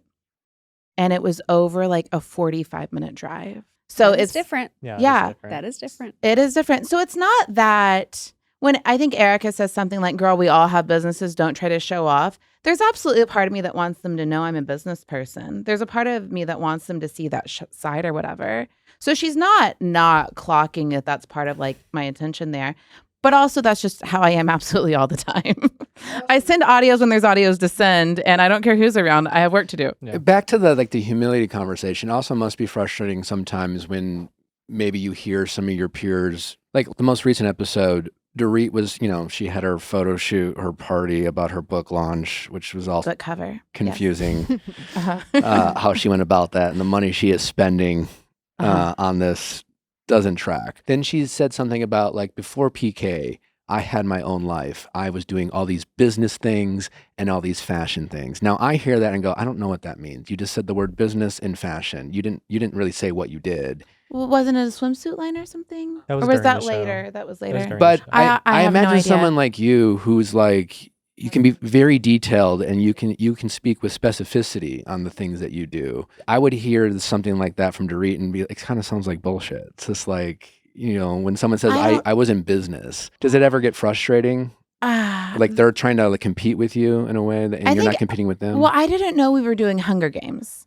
Like, I really thought we were doing friends out to dinner, going to Italy. Like, I didn't know we were doing competition. You obviously are someone who gives advice for a living. Mm-hmm. And when you see, like, again, Dorit's spending has been a storyline. Her divorce has been a storyline. I just took it as you were trying to be helpful when you were trying to give her some advice on how to move. I think my advice was good. I rewatched it yesterday. We're creating a reel because I'm trying to figure out what I want to do with the rest of the season, like content-wise. Is there anything I want to speak to that I didn't get to speak to that either like we don't talk about at the reunion or just like that never came up again or whatever? And one is when I sit there and give her that advice. And so I rewatched it yesterday to record the clip of it so my team could put it with me doing like an explanation of it. So the advice being, decide who you want to be as an earner, as a breadwinner, as someone who is going through this legal battle. If you're going to be going like toe to toe with this man, you need to keep your mind right. You need to have your head on straight. Like I'm saying stuff like this to her, right? And then Bo says, what is this foo-foo woo-woo advice? That's great advice. It's great advice. If you understand mindset, identity work.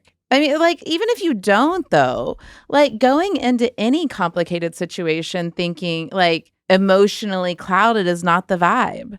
She seemed very emotionally clouded to me. So me and Bo's even said some other things. Like, what do you want the outcome to be here? Like, what's your best case scenario? I said things like that. Bo said things like that. Bo's was like amening me when I say things like that. But like, it was a really great conversation. The what in the foo-foo woo-woo mess was very surprising to me. What else do you feel like was surprising watching it back, whether it be some of the confessionals or some of the things maybe you just heard the women say in scenes that you weren't in? Well, I've said this before, but like Rachel, I felt like her and I got along just fine, very easily throughout the summer. So I was really surprised when she was pretty critical in every single interview. Also, I haven't ever said this, so this one's kind of fun. Rachel and I have a mutual friend, a close mutual friend who's a spiritual teacher. His emphasis is on Kabbalah. And my emphasis is more, I have like a Christian background, but he and I teach a lot of the same things. We apply energetic and spiritual principles to business and money and life and love. Like he and I do the exact same thing. And I like, is this internalized misogyny? Is this me being a woman vocal about money? Like, I don't know. But with them, she's like, hey, can I get a ride to St. Bart's? And with me, she's like, it's not my vibe. And I'm like, why? I'm like, did you not realize at some point that he and I have the exact same job? Like digital courses, speaking gigs, we do the same thing. And she just chooses to hate on you. I don't know. You saw that show. Yeah. So knowing she has a close friend, that is exactly what I do. Overall, it seems like your cast wasn't interested in welcoming you with open arms or giving you the benefit of the doubt. It almost seemed like an initiation of making you prove yourself. But what are we proving? It would be my question. Like it's, I asked people like off and off camera trying to understand like, what's the currency here? Like, what is like the psychologist in me is like, what's the currency? Like, what is valued? Like, and they're like, well, you have to own it and you have to say what you think and you have to, and I'm like, I just met everyone. I don't have really super strong opinions yet. Like, honestly, because now I know more from seeing fan commentary, had I watched multiple seasons and come in with strong opinions, I probably would have come in with like the opinion that, I mean, honestly, it would have been like the opposite of Bose's opinion, but that would have been fine. Like Kyle should be able to hold back whatever she wants to hold back. She's been on the show like 15 fucking years. If she had a relationship she couldn't talk about on the show, that's her prerogative. And then they say, well, then why be on the show? I'm like, I don't know. I'm not a reality television show expert, but from the things I know about, what I believe about relationships is you shouldn't be required to talk about anything you don't want to talk about out of guilt and obligation. That's like unhealthy motivators. Like we should be able to talk about what we want to talk about from like safety and connection and love. So I could have come in probably with strong opinions and then fought with people about that. But like and when people say you didn't understand the assignment, I'm like, yeah, because no one would tell me what this assignment fucking was or what the rules were to this game I was dropped in the middle of. But at the same time, I kind of think I did understand the assignment if the assignment was like, be yourself and be true to you and try to navigate whatever this is. The only other thing I'd say is the only like regret, because I'm not really someone that has regrets, is had I understood more quickly, like, okay, people are going to come at you. It's going to be a little bit triggering. You're going to be navigating like who's for me, who's against me. Is emotional safety available in this place? Like I don't think I didn't know it until I was in it. So once I'm getting like, okay, like this is kind of how these dinners can go. Once I like wrap my head around it and I'm like, okay, this is what I said to myself right before the pizza dinner. The pizza dinner is the one where I say my life looks good because it is good. Mm-hmm. Right before the pizza dinner, I'm like, okay, I need a new strategy because I'm hating these dinners and I'm not used to going to dinner with a strategy, right? Like you just go to dinner to hang out. Yeah. So I'm like, okay. And like people aren't eating, they're fighting. And I personally want to eat my gluten-free pizza. Anyway, my strategy was ping pong. Whatever anyone throws at you, just throw back at them what you really think. You don't have to be harsh. You don't have to be rude. You don't have to be mean. You don't have to be different than who you actually are. Just come back with what you have to say quickly and like let the ball bounce. Because I could not figure out how to stand up to them while being true to me. And the pizza dinner and then the vineyard are my first attempts at it. So and this was fascinating to me, when I ping pong something back that's just intelligent and articulate, what I actually think, people fold very quickly. People like Bose get quiet. Like I had never seen her do that, right? Because she had thrown things at me and they were so out of left field. They were so wild to me. I didn't have anything to say back.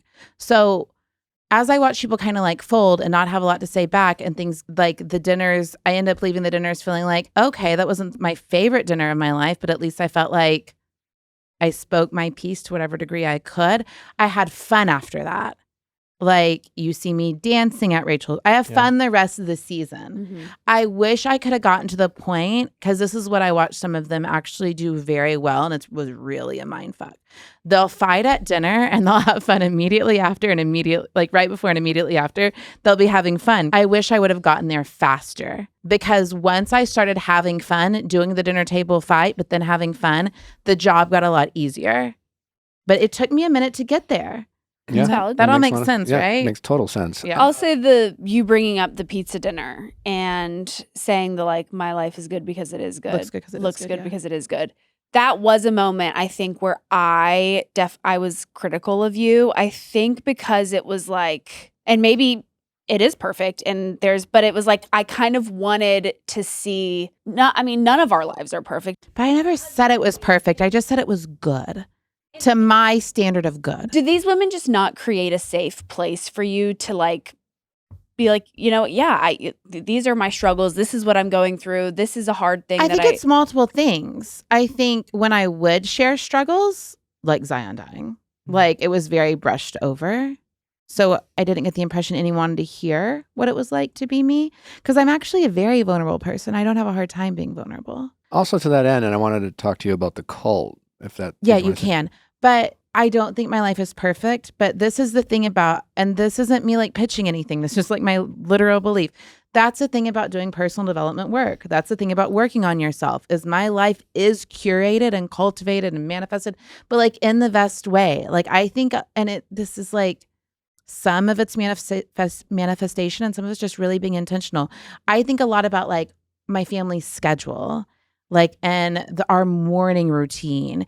And I'm just thinking of the energy of our home and how everyone feels inside of our home continually. And I've been doing that with my business for a million years. So like it looks good because it is good, but it takes a lot of work to make it look good and be good, you know? Yeah. But it feels better than it looks, but it feels good because I work on it. And you're also, it sounds like you are coming from a place of, well, instead of focusing on what's not working, I want to focus on the positive I'm absolutely aspect. an optimist at the Yeah, same time. yeah. Yeah. But like if I have too many rough mornings in the row with my kids or whatever, I'd be going like, what's going on here? Yeah. Like what is happening in the time they're waking up? Like what is all of this that's making this morning not feel good to me? But I do that continually with everything. I don't stand for a life that I don't love. I agree. Love it. To that end of not feeling like this was a safe space to be vulnerable, you know, hearing that you were in a cult, I'm fascinated. I think a lot of people are fascinated with the word cult and what it means. And I wanted to hear more. I wanted to hear more about like, how did someone find themselves in this position? How did you get out of it? What did you learn from that experience? But like it So got brought up much. in a way where immediately you're on the defensive. Totally. You're in a That's what cult. everything What's gets wrong from. with you? Yes! You know, it's like, know. but yeah, I mean, honestly, I'm genuinely interested. Like, could you give us a little background on that experience? And most importantly, like, how did you remove yourself from such a potentially dangerous situation? And how has that helped you become the person you are today? The way it's changed me is I question everything.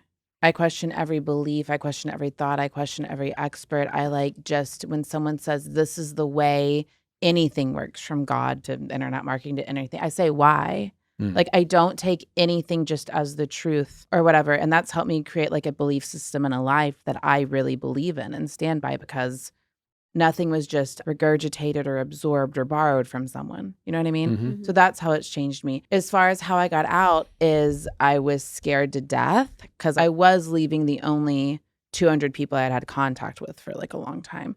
So you are leaving like community and family. So that's scary. But I also thought I was like leaving and losing God. And when I told the pastors of that church that fits all the criteria for a cult, that like I wanted to leave and I just wanted to go to school and become a therapist and like do something with my life.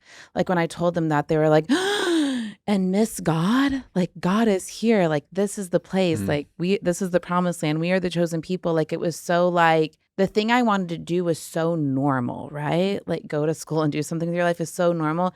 And it was so like, how could you go be of the world?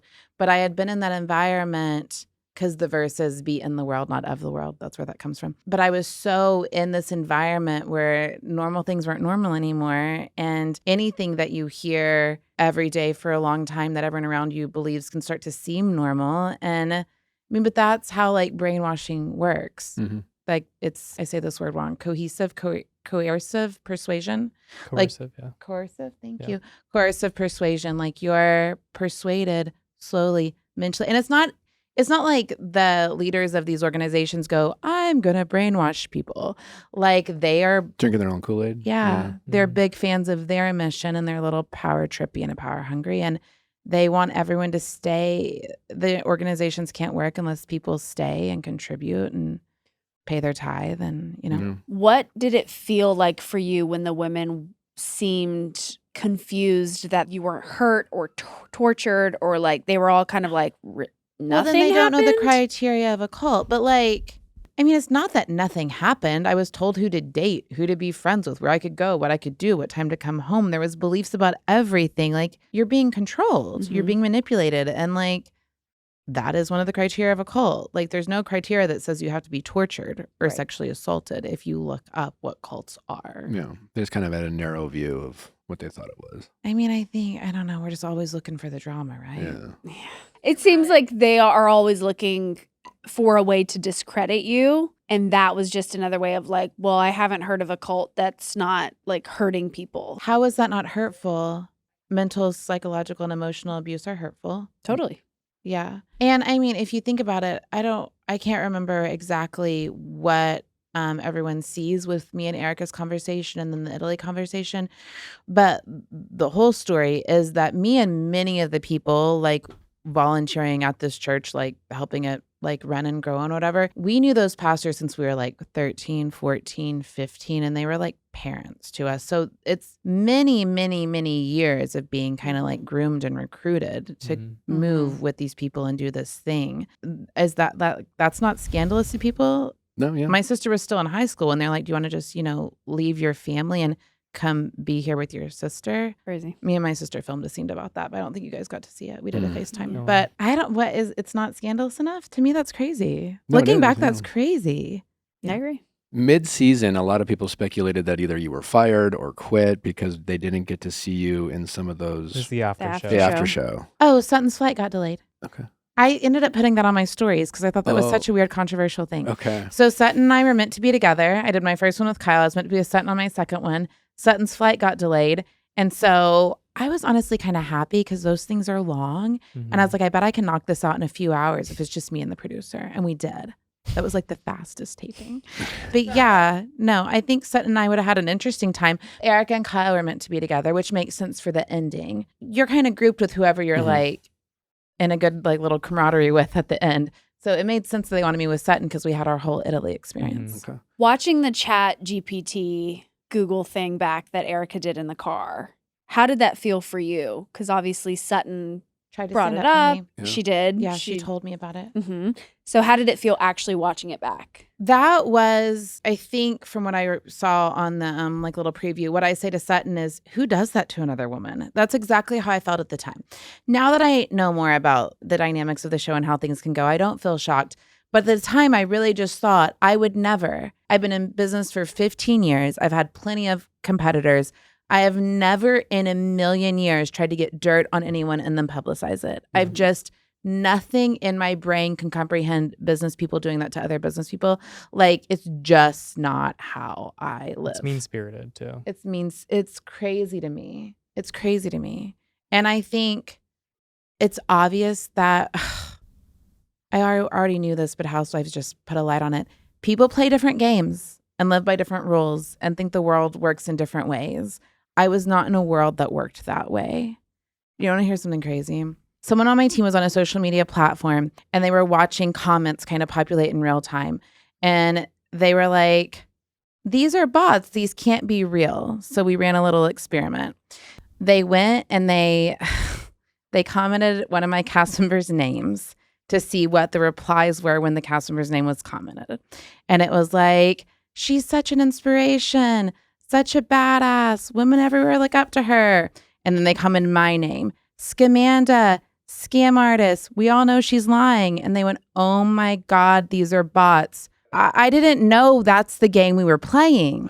So then we had to go back and we went back through different social media and we looked to see, well, where was this kind of strategy going on and ideas about me from the beginning of the season?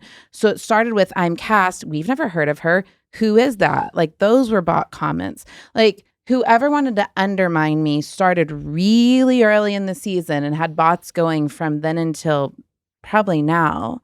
But think about that. Instead of me just being able to come on the show as this person who has an interesting business and an interesting life, the first thing, the commentary they're falsely creating about me is, we've never heard about her. Who is she anyway? How can you be a money queen?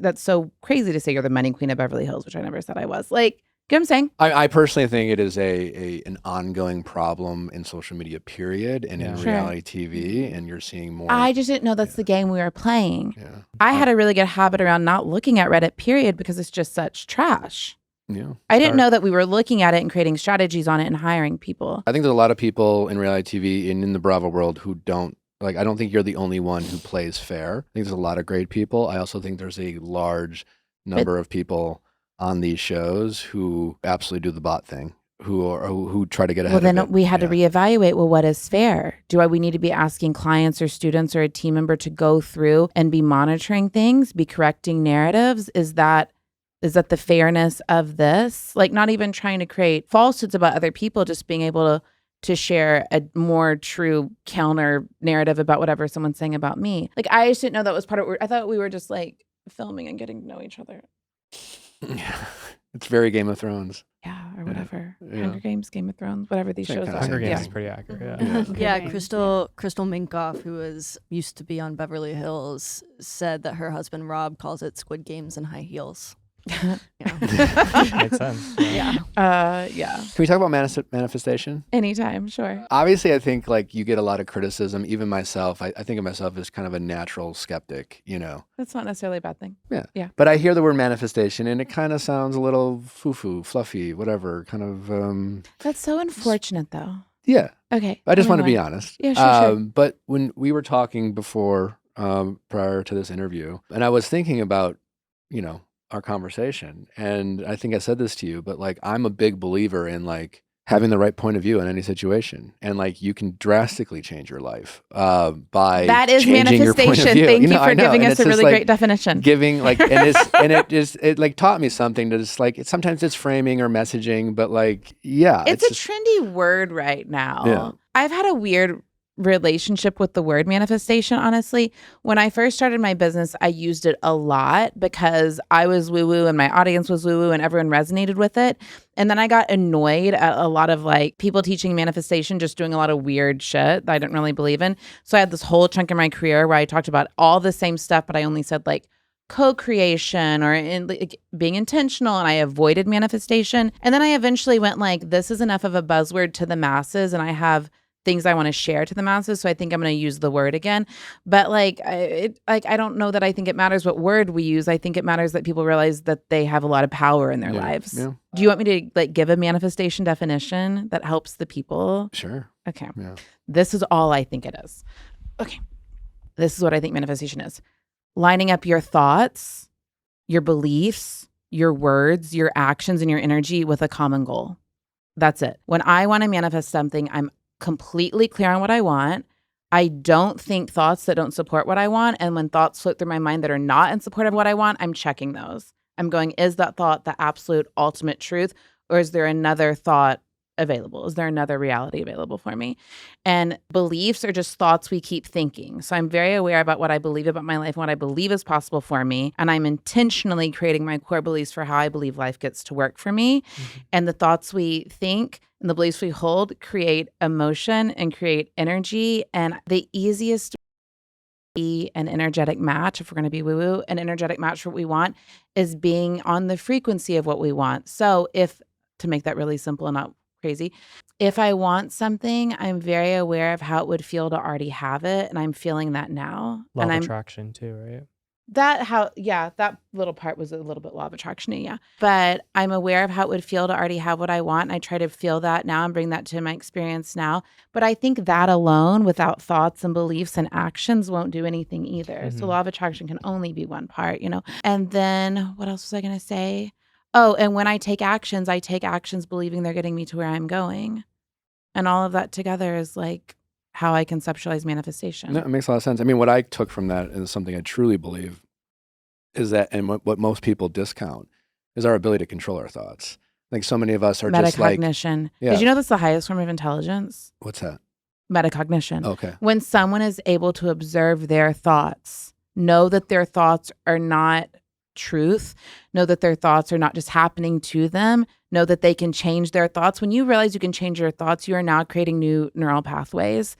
That is major. When you're creating new neural pathways, you're absolutely changing how you view the world. And then we have this thing called the reticular activating system that's having us scan the world and tell us what's useful and unuseful information. So if I believe like money is possible for me, I'm now scanning the world looking for money-making opportunities. If I believe money is not for someone like me, I'm scanning the world going not possible, not available, not real, won't work. You know what I mean? Mm-hmm. But yes, the ability to observe our own mind and choose what we think, I think is the most useful skill there could ever be for any of us. Yeah. I hate to break it to you. You believe in manifestation. No, I've been saying he does for a I while. do. Yeah. No, I mean, having that conversation with you, like, it's, yeah, I just... So, like, I think it can go so many ways. So, like, I believe all this, everything I just said. Yeah. So, I think affirmations, that's kind of a woo-woo thing, but affirmations are things that can help people start to form new thoughts, new beliefs through repetition. They're like exercises to get to that place. Well, most people, neuroplasticity says, like, if we think a new thought enough times, You're tricking you know, your brain into believing it.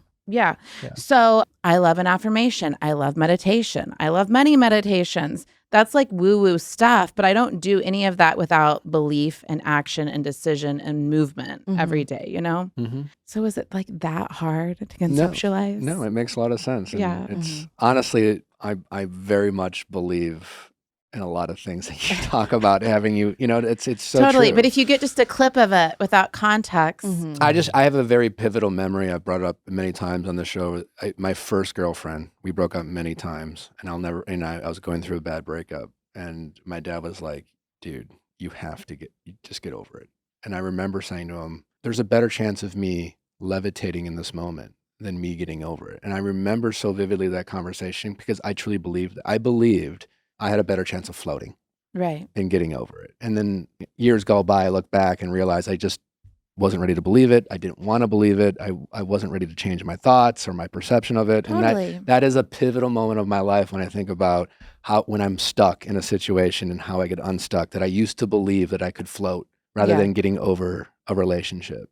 And like that mental gymnastics I had to do, like, I guess has helped me like realize I can change my thoughts. I can change my perception. I just never thought of it as a manifestation kind of exercise. Well, I mean, that's just the word we're using right now. But like law of attraction was a buzzword for a long time. These different words and ideas kind of float in and out of like, pop culture or whatever.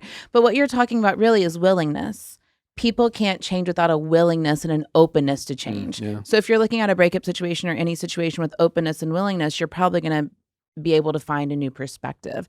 If you're looking at it, you're not looking at it and you're completely closed down and shut off, you're not going to see, like these are things we all interact with all day long. I just like conceptualize them and break them down into steps for people, I was gonna say, what are your thoughts on like TikTok tarot card readers or like manifestors on TikTok? What do they do? Tell me more.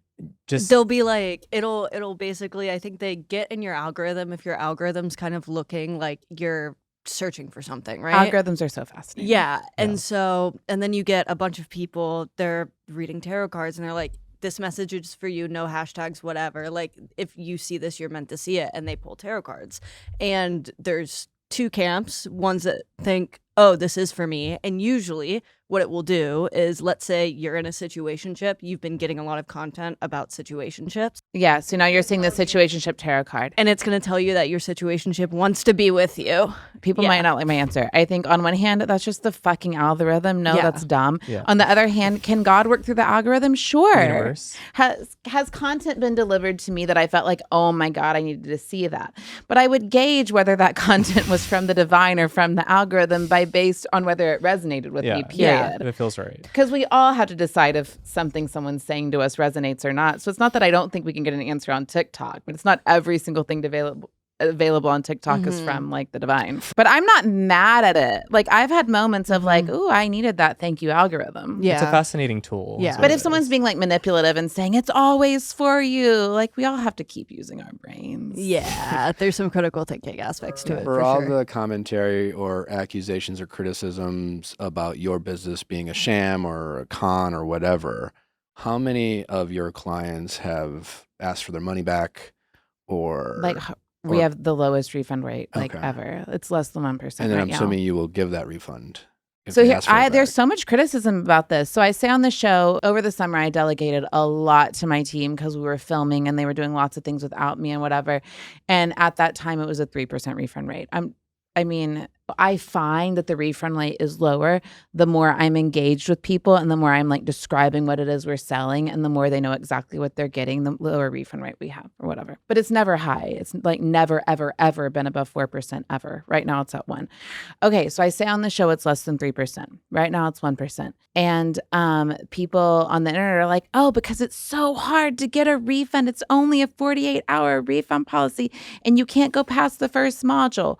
Well, like, okay, listen, this is kind of how like terms and conditions and like really standard operating procedures go in business. We say 48 hours and don't go past the first module because we have to put the line somewhere. If we don't put the line somewhere, people will watch the course like 6 times over and in 2 months ask for a refund. So we have to put it somewhere. But I know my team and I know them well. I know my customer support team. I would love for someone to find someone who wanted a refund and didn't get one, who reasonably like in a reasonable amount of time, consuming a reasonable amount of the content, wanted a refund. I would love for someone to find some unhappy customer because I know my team. And if someone's been like, okay, it's been, maybe it was longer than 48 hours, but we can tell they really just tried it and it wasn't for them, we're going to give a refund if that's the vibe. If we think you watched it all and tried to download it and try to sell it, like, no refund. Okay.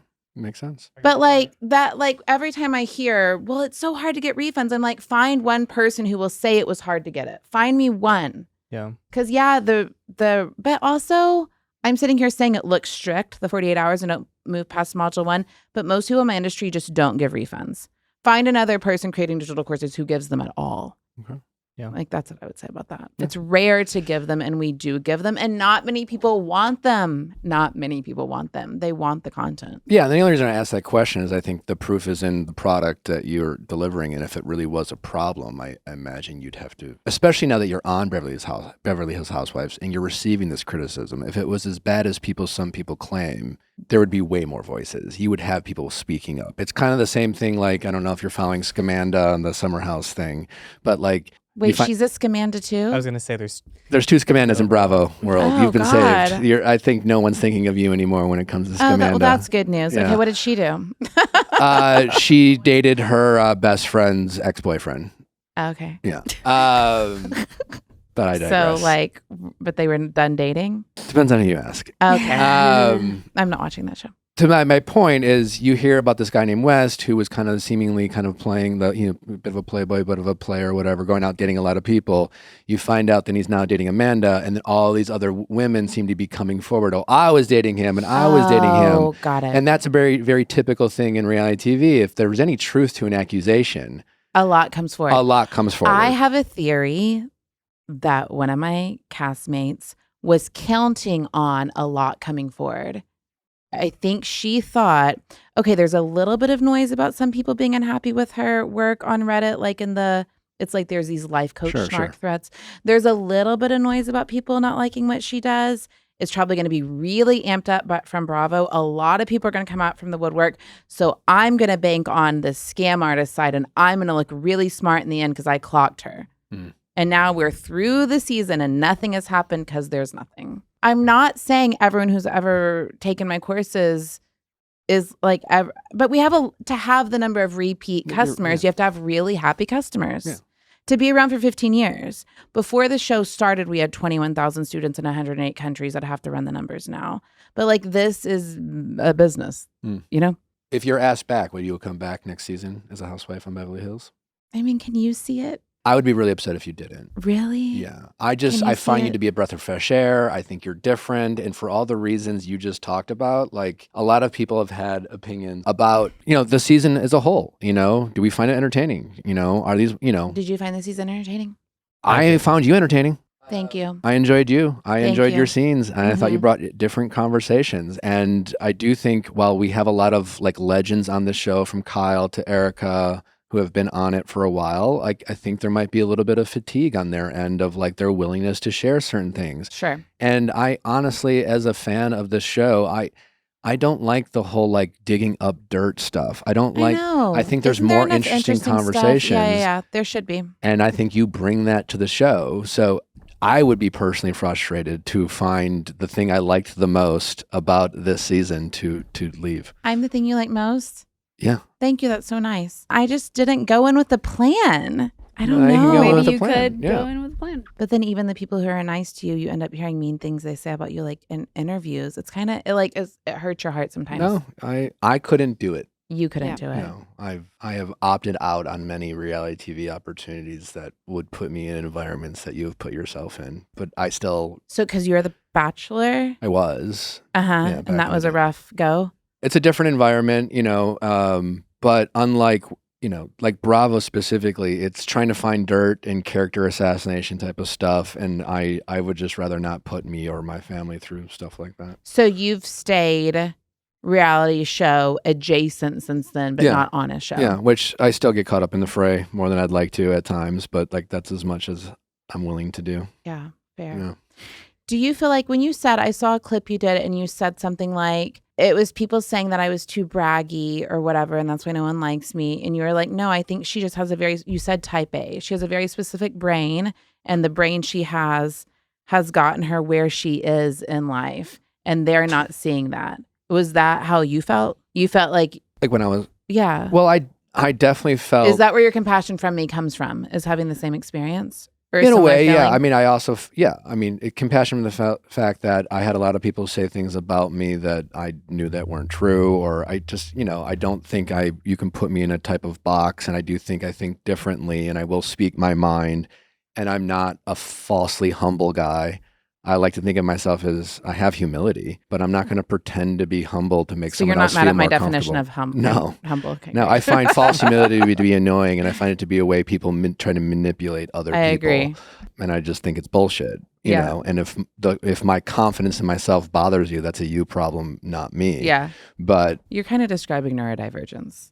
Yeah. Yeah. Neurodivergent people think like this. Like, I don't understand false ways of connecting. I don't understand social hierarchy. I don't understand rules that don't make sense to me. I don't understand boxes that don't make sense to me. Our brains are like, what is this? It's really off-putting to people who are very good at following systems and structures and rules that really weren't designed for people who aren't neurotypical, honestly. All right. I know you have to get going. Okay. We're getting the light. I really appreciate you. This has been a lot of fun. It was fun. Thanks for having me, guys. Come back if you want to. Okay, sure. Tell your publicist friends you had a good time. I mean, I was really advised not to. And I was like, why? Okay, great. But be sure to let them know. Okay, I will. Well, they'll see this. Well, I really enjoyed you. I do hope you come back. Thank you. This has been as exciting and as fun as I thought it would be. So thanks for giving us an opportunity to get to know you. Thanks for having me, guys. Thank you. Okay. Right. Thanks for listening, guys. We will see you back tomorrow. Don't forget, we have Paul Walterhauser on tomorrow, an episode you definitely are not going to want to miss. Be sure to check it out. Bye-bye.